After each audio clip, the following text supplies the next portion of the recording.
okay, I liked him a lot, like more than a friend at first, so I started going to where he worked, and he worked at Macy's.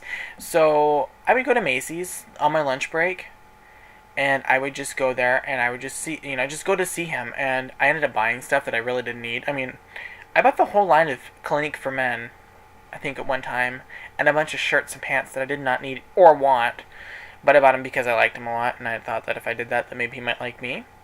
Yeah, fat chance. Although I did get invited back to his house once with my friend. I mean, of course, we weren't alone, but yeah. So we went and hung out with him, and he was a really cool guy. Getting to meet him, and he was funny and spontaneous. But yeah, so that's how I met David. Through my sister, we talked through the internet. Him and I were chatting through MSN like all the time, nonstop. So we became really close because then I would share personal feelings about what's going on in my life with guys and stuff. And I just happened to talk to him a lot about Justin.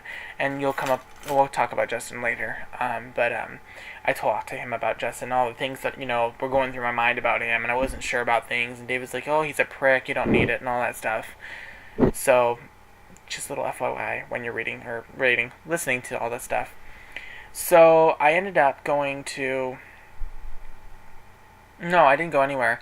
We started hanging out like once in a blue moon. Not a lot, just see each other. I think he came out of my house one time when he didn't work for me, I think. Anyway, so I ended up knowing him through Macy's and talking to him through the internet, talking through the phone, and talking through my sister through him. And we became really cool friends. I really liked him a lot more than friends, and so uh, he kept asking me, where do you work? And I told him I work for an answering service that works for a hospital. And my family owns the company, and that it's a really cool job. I enjoy it. I'm a supervisor there, and it's really cool. And he said, can you get me a job? And I'm like, no, I can't. They're not hiring. Okay, I'm telling you all this now, that you cannot have somebody that you like working underneath you, because you're going to, not single them out, but, give them more attention. And, if punishment comes along and you need to punish that person, it makes it kind of difficult, because you don't want to, you don't want to do that and jeopardize your chances with them outside the company. So I'm like, no, I can't hire you, because I was thinking ahead of time. I can't manage him and then at the same time not worry about not having a relationship with him if it ever came to be. And of course, it never did. So he asked me one time, and I said no, they weren't hiring. And so maybe a month goes by, and he calls me one night, and he's so upset. And he's like, I don't know if he was crying. I can't remember. I don't think I've ever heard him cry on the phone to me. But he was so upset. And I answered the phone, and it was like a surprise. I'm like, David never calls me. I have to call him, and this is weird. So I answered the phone, and I think he got kicked out of his apartment, his first apartment that I met him at. And he needed somewhere to, he's moving back in with his mom, and that he lost his job at Macy's because one of the ladies lied and told, that he sexually harassed her. Well, he's gay. Honey, he ain't gonna sexually harass you anyway. So, anyway, he lost his job, and he really needed one. He needed to bind. And I knew our company was looking for somebody to work as an on-call operator, and, I could get him the job. Being the grandson of the owner of the company, and I could just pull strings. So, of course, I wasn't open to my grandmother about my sexuality. Everybody else knew, my coworkers, my own family outside the company. Everybody knew except for my grandma, so it was kind of like a shock when it hit her when she found out. I just didn't want to tell her because I didn't want to jeopardize my chances of taking over the company, which it did. Anyway, I'm off track. So, I set him up with an interview. I told my grandma that it was a guy that I was doing a favor for, and that I had to really, really grease this one to get him into a job. I told him that he needed it, and I learned from her the best that when somebody's in need, you need to give them a hand and help them in, getting a job and, getting them back on the path. And, he's a new Christian and da-da-da-da-da. And that's all I had to say. And she didn't even do an interview. She just gave him the paperwork. Okay, you're hired. So she was, what I did was put my job in the line to make sure that he got a job, which he was really good, although he told me all the time, oh, I don't get it, I'm really bad at it. I'm like, no, you're really good at what you do.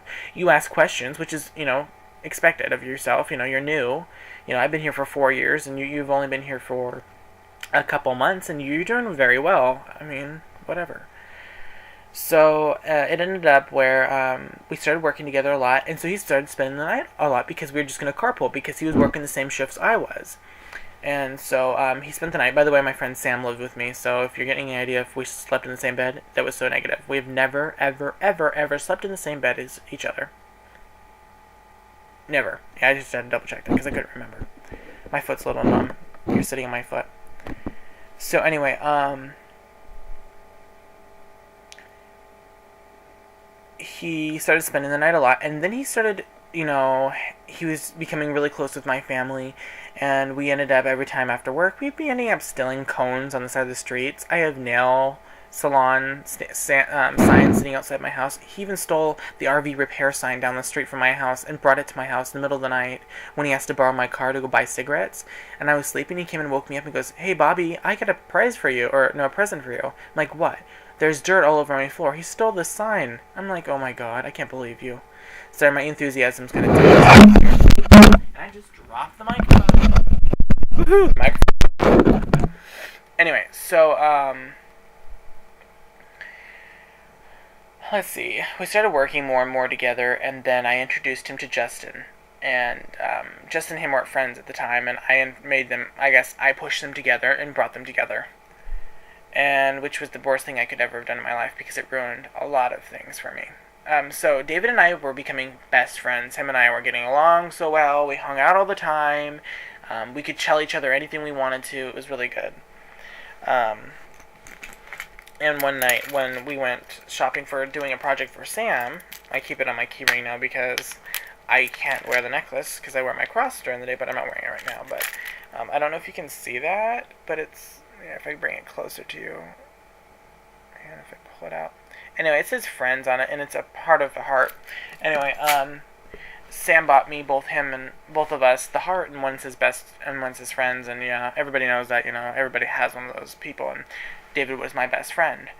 And so he has the other part. I'm so hoping he does, or he doesn't have it anymore, and I guess that's what I meant to him was nothing. So anyway,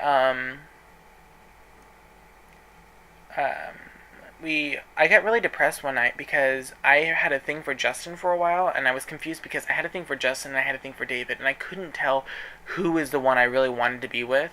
Like, I would not show. I told David how I felt about him one night, and he's like, "Well, you and I are total opposites. It would never work out. We're just best friends." And so I'm like, okay.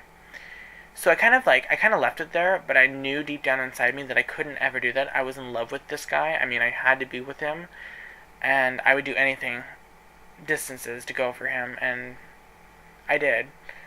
I remember numerous times, like there's 2 times that he called me and he was out of money, and I came and let him borrow money. I even took cash withdrawals out of my checks early so I could make sure that he had money to get cigarettes or whatever he needed, which he didn't need cigarettes, but, I mean, what is a best friend supposed to do, Hang on one second. I gotta turn this around because I'm actually gonna put you on the chair because it's really making my feet go numb. I'm pulling you on my lap.